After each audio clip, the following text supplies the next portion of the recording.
Hola jóvenes, vamos a resolver ahora un problema de suma de vectores utilizando el método de componentes. ¿Ok? Tenemos tres fuerzas, en este caso tres sogas están atadas a una estaca y sobre ella actúan tres fuerzas.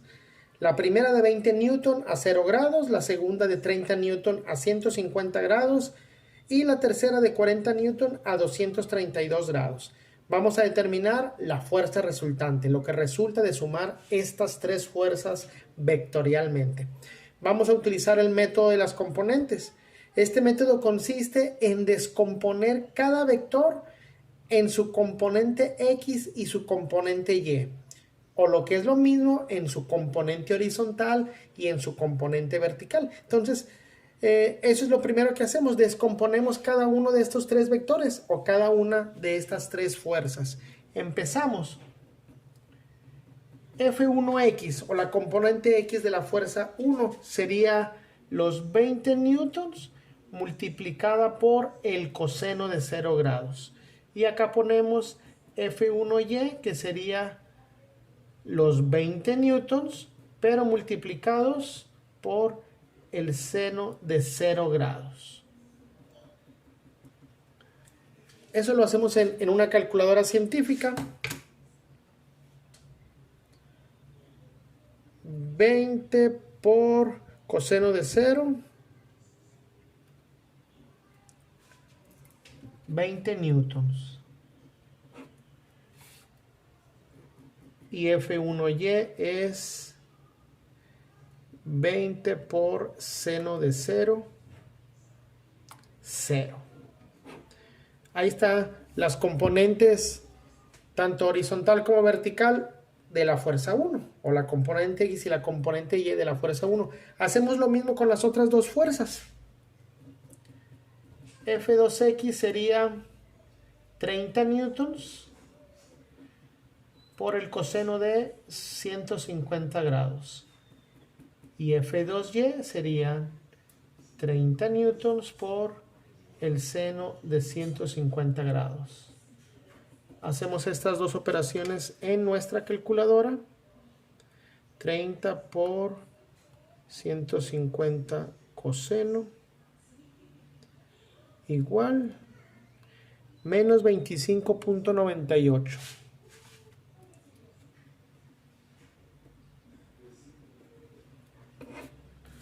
Newtons. Y F2Y 30 por 150 seno, 15 newton. ¿Ok? Siempre las componentes X es multiplicar la magnitud por el coseno del ángulo, y las componentes Y es la magnitud por el seno del ángulo. Así sacamos las componentes X y Y.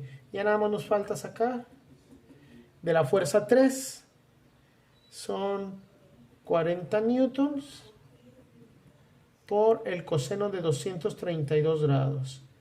Y la fuerza de 3Y sería 40 newtons por el seno de 232 grados. Hacemos estas operaciones en la calculadora. 40 por 232 coseno igual menos 24.62.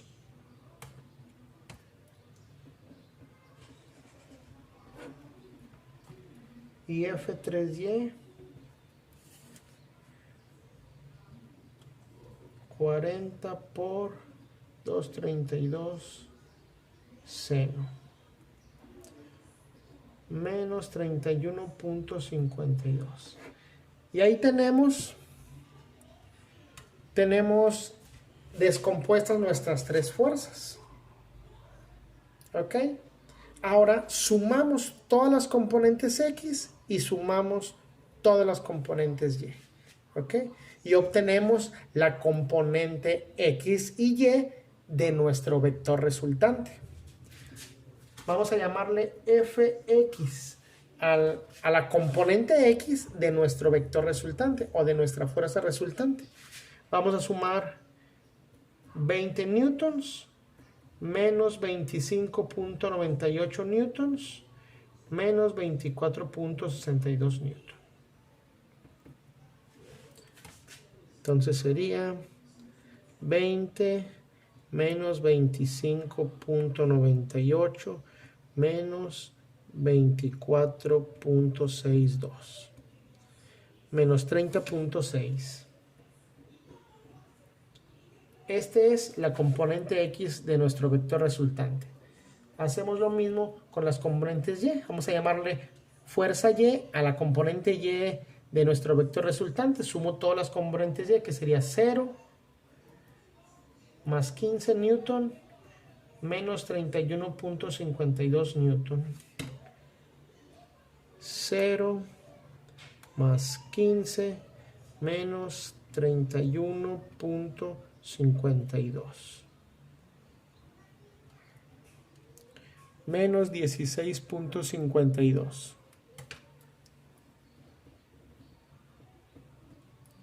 Son newtons. Y ahí está. Tengo componente X y componente Y. Estas componentes que acabamos de determinar las ponemos en el plano cartesiano. Recuerden, el eje horizontal es el eje X, el eje vertical es el eje Y. Nuestra componente X de nuestro vector resultante es menos 30.6. El menos quiere decir que está hacia la izquierda. Del origen dibujamos una flecha hacia la izquierda de 30.6. No le pongo menos 30.6. Ese menos me indica que es hacia la izquierda. ¿Ok?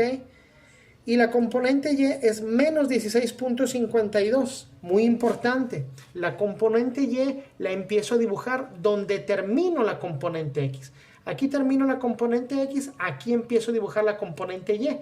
Como también es negativa, la componente Y va hacia abajo. 16.52 hacia abajo. ¿Ok? No es necesario que les ponga los menos. El menos en X significa que es a la izquierda, el menos en Y significa que es hacia abajo. Y la magnitud de nuestra fuerza resultante es desde el origen a donde termina la componente Y. Esta es la magnitud de nuestra fuerza resultante. ¿Y cómo la encontramos? Con el teorema de Pitágoras, porque aquí se forma un triángulo rectángulo. Lo calculamos.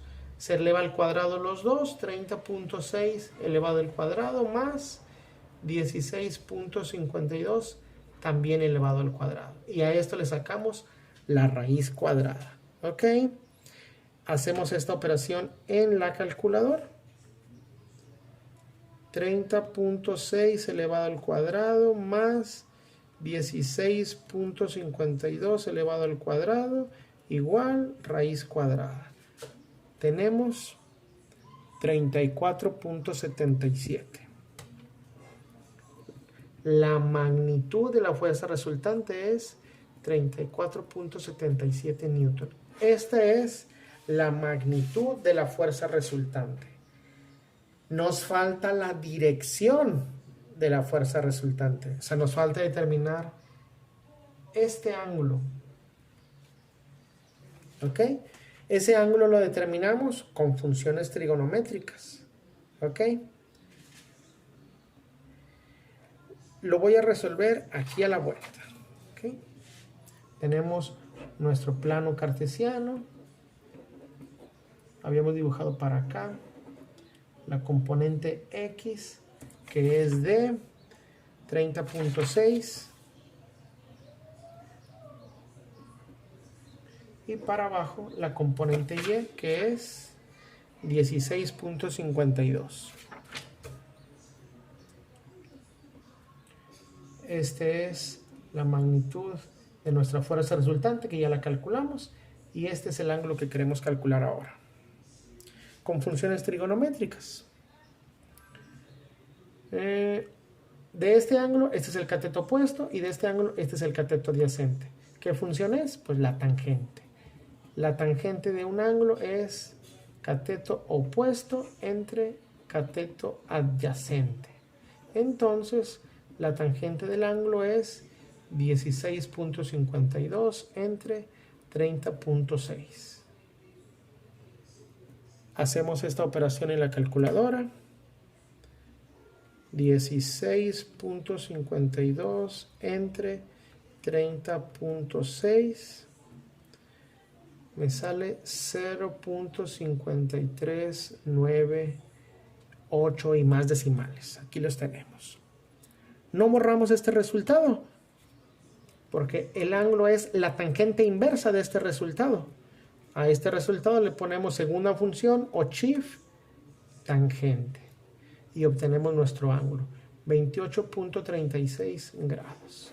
Esta es la dirección de nuestra fuerza resultante, pero muy importante, los ángulos deben ser medidos desde el eje X positivo.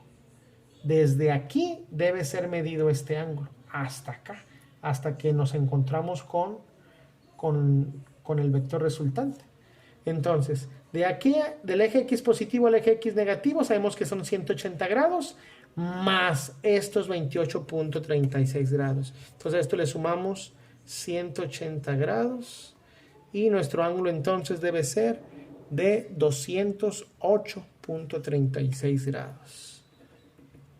208.36 grados. Entonces, nuestra fuerza resultante es de la magnitud 34.77